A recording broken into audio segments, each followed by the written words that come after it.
I'm going to share with you guys in this video the 3 secret habits of professional golfers that most people never learn. These are the exact same habits that took me from an amateur golfer with a 30 plus handicap down to a professional coach with a scratch handicap and go on to give thousands of golf lessons to thousands of people and develop my business, Reborn Golf, to teach people how to rebuild the foundation of their game so they can learn like I did. So let's dive in with habit number 1. Pros focus more on maintenance and recovery than they do on swing mechanics. Now, understandably, their mechanics are in a much better place than most likely yours are. But let's not negate the fact that maintenance and recovery, essentially mobility and recovery, are what get you to that next round. The goal is to play forever. Swing mechanics will come and go.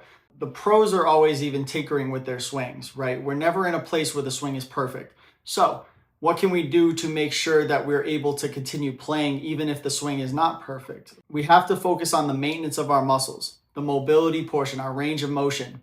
The better that those things get, the more swing mechanics you're going to be able to implement. It will do you no good if you can't get into a position that a coach wants to get you in because your body will not allow you to. After those things are done, recovery is just as important. We need to help our muscles recover so that we're able to go and do it all again. Repetition is the key in this game. And if our bodies aren't in a place to receive that repetition over and over, then it's just going to be detrimental to your game. You'll end up developing bad habits to put clean band-aids over dirty band-aids. You see a lot of pros will end up with some sort of small injury that may snowball into a larger injury, and it's as a result of these things that aren't addressed. As far as I can tell with a lot of people that I've coached, everybody tends to go 0 to 100. When you start playing golf, you go right into full swings. And essentially that would be like me going to play basketball for the first time and just hopping in a 5-on-5 game, not knowing how to dribble, not knowing how to pass, not knowing how the rules are, like what the rules are or anything like that. It's not going to work that way. You haven't addressed what your body can do, what it can't do. You don't know how to practice. There's no purpose to it. A lot of you guys tend to just start 0 to 100. And what happens there, of course, is you're just figuring out what works in ways that are only benefiting what you can do. Your body may be capable of a lot more, but you're not giving it an opportunity to show it. Habit number 2, the hidden importance of off-course training. Not all your training and practice has to be at a driving range or at a golf course. A lot of it is done in the gym. I hate to be that guy who just continues to throw all this golf training stuff at you, but let's understand the pros do it for a reason. Almost all pro golfers have a warm-up routine that is an exercise form that they do prior to going to the driving range or prior going to hit balls. Every single one of them activates the muscles that they're about to use so that hitting balls will not be the warm-up itself. So please understand that. This is no secret essentially. But there is a hidden importance here, and it's strictly activation. Increase your heart rate, train a little bit, move a little bit. A 10-minute walk would add more benefit to your golf game than statically stretching your shoulder. So we could take the tip from the pros. If they're warming up before a driving range round, it's not because they're high-level athletes.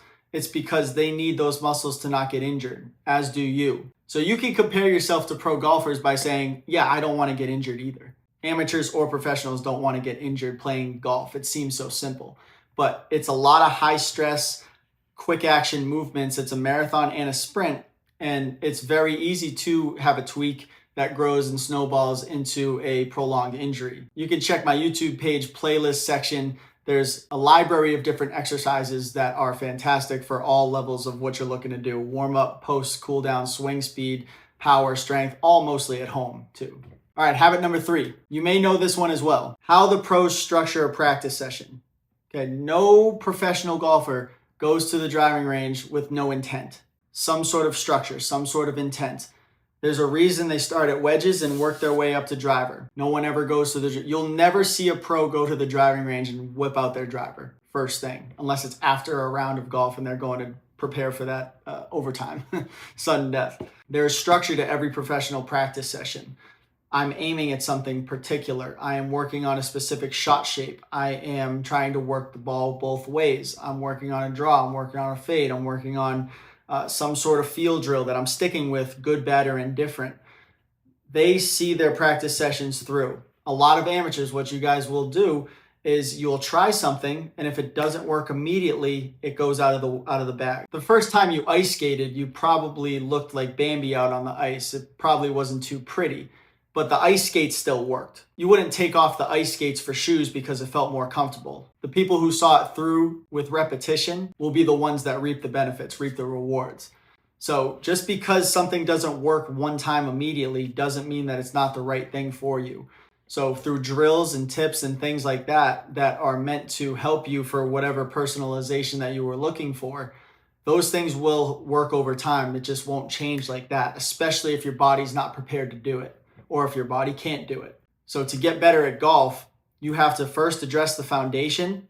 You have to implement things that are personalized to you, and then you have to structure accordingly so that everything works in your favor. You will achieve consistency. You will achieve the distance you're looking for. It just takes time. You have to ignore and get rid of the thoughts of immediate gratification in this game. It doesn't happen.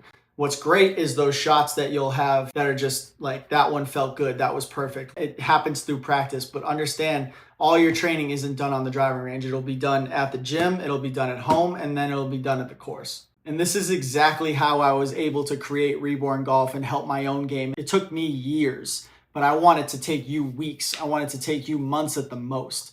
These things can be implemented fast. You just have to give it time. You have to give it a chance to breathe, and you have to give yourself some grace. Not everything sucks. If you want to get a little more in depth on some of the things that I talked about, especially in the fitness side, go watch my e-course video where I go in depth to talk about the main parts of the body that need to be addressed, most likely yours as well. This way you'll have the right information to move forward with a golf training regimen to add to your practice, start structuring your practice, put them together, and watch your game get better than it has ever been.